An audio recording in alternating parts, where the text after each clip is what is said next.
તો કડીમાં સામૂહિક આત્મહત્યાની ઘટના સામે આવી હતી, જ્યાં વ્યાજખોરોના ત્રાસથી પરિવારનો સામૂહિક આપઘાત અને શંખેશ્વરના પરિવારે કેનાલમાં ઝંપલાવ્યું। 3 સભ્યોએ કેનાલમાં ઝંપલાવી આત્મહત્યા કરી। આત્મહત્યા કર્યા પહેલા લખી અને સુસાઇડ નોટ લખવામાં આવી હતી કે જ્યાં વ્યાજખોરોના ત્રાસના કારણે આત્મહત્યા કરી હોવાનું અનુમાન છે। તો પિતા, પુત્ર અને પત્નીએ આત્મહત્યા કરી છે। ગત રાત્રિ દરમિયાન કડી પોલીસ સ્ટેશનની હદની આદંદુરા કેનાલમાંથી 2 વ્યક્તિઓની લાશ મળેલી, જેમાં એક બાળક પ્રકાશ પંચાલ ઉંમર વર્ષ 9 અને ઉર્મિલાબેન પંચાલ ઉંમર વર્ષ 36 છે।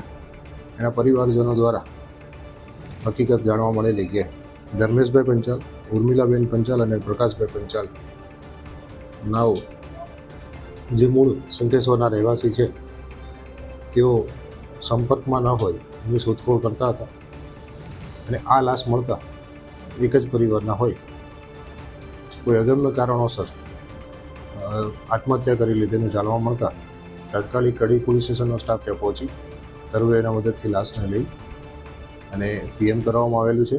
પેનલ ડૉક્ટરથી પીએમ કરાવ્યું છે અને એડી દાખલ કરી આગળની વધુ તપાસ પીએસઆઈ ચાવડા નાઓ કરી રહ્યા છે। સુસાઇડમાં ત્યાંથી મળી આવેલી છે। તપાસનો વિષય હોય હું અત્યારે કહીશ નહીં, પરંતુ આર્થિક સંકળામણના કારણે પરિવારે સુસાઇડ કર્યું હોય એવું જણાઈ આવે છે।